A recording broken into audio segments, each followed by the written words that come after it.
Good morning students. बच्चों पिछली video तक हमने जो अपना थर्ड चैप्टर चल रहा था pair of linear equation in two variables, उसकी फर्स्ट एक्सरसाइज के 2 क्वेश्चन कर लिए थे। आज हम करते हैं बच्चों 3.1 एक्सरसाइज का थर्ड क्वेश्चन, और इसकी स्टेटमेंट मैंने सारी की सारी उतार दी है। पहले तो स्टेटमेंट को ढंग से देखो, इसको समझो। कहना क्या चाहता है, the cost of 2 kg of apples and 1 kg of grapes on a day was found ₹160। मतलब क्या हुआ बच्चों इसका, यहाँ से सॉल्यूशन शुरू करते हैं। भी कोई एक डे है, उस दिन क्या था कि 2 kg Apple plus 1 kg grapes, इनकी टोटल कॉस्ट कितनी थी, ₹160। ठीक है, इस फर्स्ट लाइन का मैंने यहाँ पर लिख दिया। फिर कहता है आफ्टर ए मंथ, 1 महीने बाद, the cost of 4 kg of Apple and 2 kg of grapes is 300। मतलब 1 महीने बाद कितना हो गया, 4 kg एप्पल्स का और 2 kg ग्रेप्स का कितना कॉस्ट हो गया, ₹300। ठीक है, अपने को क्या करना है बच्चों, represent the situation algebraically and geometrically. तो बच्चों अपने को ये जो 2 इक्वेशन दे रखी है ना, अपने को इनको पहले तो एल्जेब्रिकली, जैसे हमने पहले जो 2 क्वेश्चन कराए थे पिछले, उनके अंदर किया था ना, पहले एल्जेब्रिकली फिर उसको जियोमेट्रिकली ड्रॉ किया था, वही काम इसके अंदर करना है। अब करना कैसे है वो देखो। देखो अपने को पता है भी एप्पल जो है या ग्रेप्स जो है उनकी कीमत क्या है, नहीं पता ना। अगर अपने को मैथ के अंदर कोई चीज़ का पता नहीं होता या निकालनी होती है, तो आप क्या मानते हैं, इनकी जगह कोई वेरिएबल मानते हैं कि नहीं मानते। तो आप क्या करते हैं बच्चों,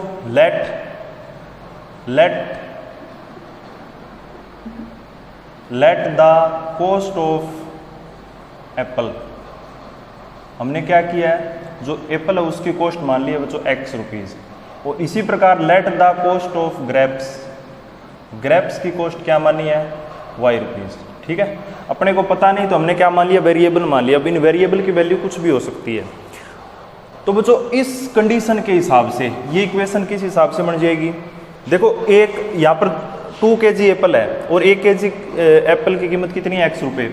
तो 2 kg एप्पल की कितनी हो जाएगी, 2X प्लस, अब ग्रेप्स की Y है और यहाँ पर कितने kg ग्रेप्स हैं, 1 kg, तो 1y या सिंपल y लिखो, वो कोई दिक्कत नहीं है, इज इक्वल टू कितना है टोटल। जब इनको करेंगे भी, यहाँ पर एप्पल की कीमत रखेंगे, यहाँ पर ग्रेप्स की कीमत रखेंगे, कितनी होगी 160, तो वो 160 यहाँ पर रख देते हैं बच्चों। ये इक्वेशन नंबर 1 को लिखो ना लिखो, क्योंकि 1 किसी नंबर के साथ मल्टीप्लाई करो वो नंबर उतना ही रहता है। अब देखो सेकंड इक्वेशन क्या कहती है, 4 kg ऑफ एप्पल। अब एप्पल की कीमत कितनी मानी है अपने, X, तो यहाँ पर हो जाएगा बच्चों 4X।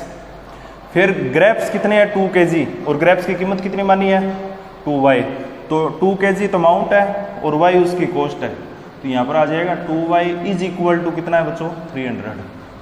बच्चों ये अपनी बन गई इक्वेशन नंबर 2।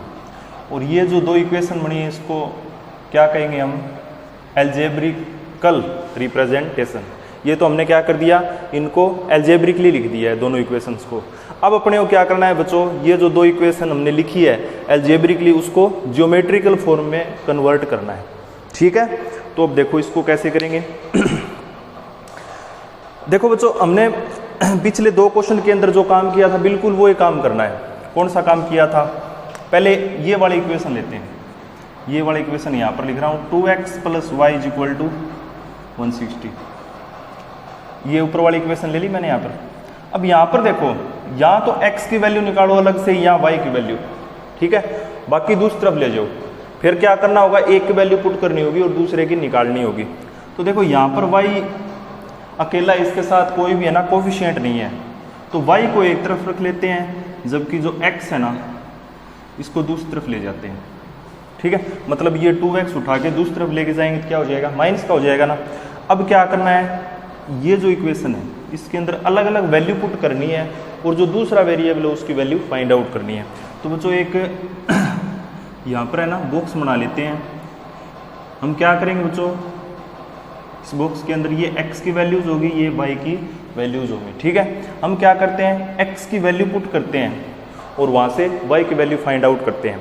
तो बच्चों बताओ ऐसी कौन सी वैल्यू होगी भी x की पुट करेंगे तो वो वैल्यू है ना लगभग y की वैल्यू के नज़दीक होगी। तो बच्चों अगर हम यहाँ पर क्या करते हैं, x की जगह 50 पुट करते हैं, मैं आगे का यहाँ पर कर रहा हूँ, जैसे y इज इक्वल टू, अगर x की जगह क्या पुट किया मैंने 50, x इज इक्वल टू क्या किया है 50, तो y कितना हो जाएगा 160 माइनस 100 मीन 60। मतलब अगर हमने x को 50 पुट किया तो y कितना है अपने पास है 60। बात समझ में आई। अब सेकंड केस में क्या करते हैं, अब x को पुट करते हैं बच्चों 60, ठीक है। x को अगर 60 पुट करेंगे तो 160 माइनस 2 इंटू 60, इस केस में क्या किया y is equal to 60, sorry x is equal to 60, तो यहाँ पर आ जाएगा बच्चों 160 माइनस 140 इज इक्वल टू कितना हो जाएगा 120 इज इक्वल टू बच्चों क्या हो जाएगा 40 हो जाएगा। मतलब यहाँ पर 60 पुट किया है तो यहाँ पर क्या है 40। यहाँ तक किसी बच्चे को कोई दिक्कत? अब देखो ये वैल्यू लगभग नज़दीक आई है ना, 50 60 60 40, कोई दिक्कत नहीं है यहाँ तक। कई बार दिक्कत जब आती है तो यहाँ पर 10 पुट करें, यहाँ पर 150 आ जाए, तो बच्चों ग्राफ के ऊपर उसको रिप्रेजेंट करना मुश्किल हो जाता है। तो हमने एक बार तो क्या किया 60 पुट किया है, सॉरी 50 पुट किया है तो 60 आया, और 60 पुट किया है तो कितना आया है बच्चों अपने पास आया है 40। अब बच्चों एक इक्वेशन की तो हमने बना दी, ठीक है, ये बॉक्स अपने काम का है, ठीक है। अब बच्चों सेकंड वाली इक्वेशन ले लेते हैं।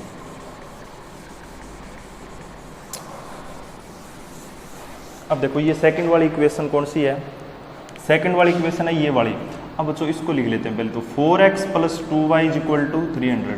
बच्चों क्या यहाँ से कोई चीज़ कॉमन आ सकती है, यहाँ से 2 कॉमन आ सकता है, x plus Y is equal to 300, sorry 2x plus Y is equal to 300।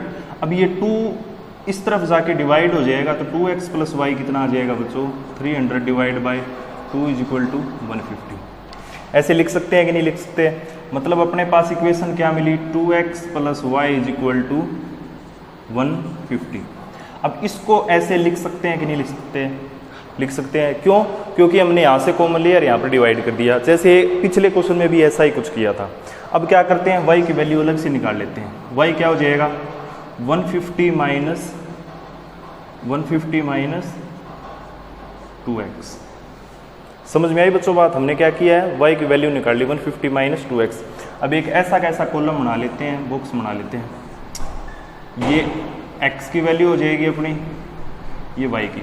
अब बच्चों यहाँ पर अगर 60 वैल्यू पुट करें x की जगह 60 पुट करेंगे तो क्या आएगा 150 माइनस 120 मीन्स 30, यही आएगा। अब अगर क्या करें y इज इक्वल टू कितना है 150 माइनस 2x, इस x की जगह अगर 50 पुट करें, यहाँ पर क्या पुट करें 50, ठीक है। तो 50 पुट करेंगे 50 इंटू 2 100, और 150 माइनस 100 क्या हो जाएगा 50। ये बात समझ में आई कि नहीं आई? मतलब क्या था बच्चों, ये सिंपल सी इक्वेशन मिली है अपने को, y is equal to 150 minus 2x। x की वैल्यू पुट करी है मैंने, एक बार 60 पुट किया है तो ये आ गया 30, और एक बार 50 पुट करी है तो अपना क्या आ गया बच्चों यहाँ पर अगर 50 पुट किया है तो यहाँ पर क्या आ गया बच्चों अपने पास 50, ठीक है। तो अब बच्चों अपने को है ना ग्राफिकल रिप्रेजेंटेशन के लिए ये दो वैल्यू चाहिए, ये दो बॉक्स चाहिए। अब अपने को इसकी जरूरत नहीं है, ये आप लिख लेना अपनी कॉपी के अंदर जो अपनी होमवर्क वाली है। ये कंसेप्ट समझ में आ गया, इसको मैं रफ कर देता हूँ। अब इसको है ना ग्राफिकली रिप्रेजेंट करते हैं, इसकी अपने को जरूरत नहीं है। अपने को जरूरत किसकी है, दो इक्वेशन की और इनकी, ठीक है। अब ग्राफिकल रिप्रेजेंटेशन कैसे करेंगे, आप क्या करोगे बच्चों, ये एक्स एक्सिस वाली लाइन, ठीक है, ये वाई एक्सिस वाली लाइन। अब बच्चों यहाँ पर x की वैल्यू पॉजिटिव, तो सेम डिस्टेंस लेके क्या करोगे आप वैल्यूज लोगे 30 40 50 60। देखो 70 से अबव कोई नंबर है इसमें नहीं है, और सारे पॉजिटिव में है, तो अपने को ना इसकी जरूरत ना इसकी जरूरत, क्योंकि y एक्सिस में पॉजिटिव ऊपर की तरफ है। तो 10 20 30 40 50 60 और 70। बच्चों अगर यहाँ पर नेगेटिव होती तो यहाँ पर भी लिखते हैं -10 -20 -30, लेकिन अपने को जरूरत नहीं है, यहाँ पर भी एक दो वैल्यू लिख ही देते हैं, ठीक है। ये माइनस की होगी सारी की सारी वैल्यू। अब क्या करेंगे, अब देखो ये वाला बॉक्स या कॉलम है, ये तो इसका है और ये वाला है इसका। अब देखो क्या करेंगे, पहले तो इस वाली वैल्यू देखते हैं। x की वैल्यू अगर 50 है तो y की लेनी है 60, x की वैल्यू 50 यहाँ पर है, y की वैल्यू 60 यहाँ पर है। अब ये दोनों कहाँ मिल सकते हैं, ना यहाँ मिल सकते हैं, ना यहाँ पर, ना यहाँ पर, ये यहीं पर मिल सकते हैं। तो क्या करेंगे, यहाँ पर तो 90 डिग्री की एक लाइन, हॉरिजॉन्टल लाइन ड्रॉ करेंगे, यहाँ पर 90 डिग्री की एक परपेंडिकुलर लाइन ड्रॉ करेंगे। तो ये वाला जो पॉइंट है ना, जहाँ पर ये दोनों मिलेंगे, उसको ऐसे मार्क कर देंगे। कर दिया, अपन ये काम कर दिया। अब x की वैल्यू 60 लेनी है और y की वैल्यू 40। अब y की वैल्यू 40 थी यहाँ पर है, x की वैल्यू 60 यहाँ पर। कहाँ मिलेंगे, यहीं पर मिलेंगे। तो यहाँ पर 90 डिग्री की ऐसे हॉरिजॉन्टल लाइन और यहाँ पर 90 डिग्री की वर्टिकल लाइन, जिस पॉइंट पर मिले उस पॉइंट को ऐसे मार्क करो। और बच्चों यहाँ पर है ना एक ऐसी लाइन ड्रॉ कर देना। समझ में आई बात। अब ये लाइन कौन सी है, ये जो अपना जो ग्राफ, ये जो अपना कॉलम था, बॉक्स था, ये कौन सी इक्वेशन का था, 2x + y का। तो यहाँ पर ये चीज़ लिख देना आप, ठीक है। अब इसका काम हो गया ना। अब ये देखो, x की वैल्यू 60 लेनी है, y की 30, y की 30 थी ये है, x की 60 ये है।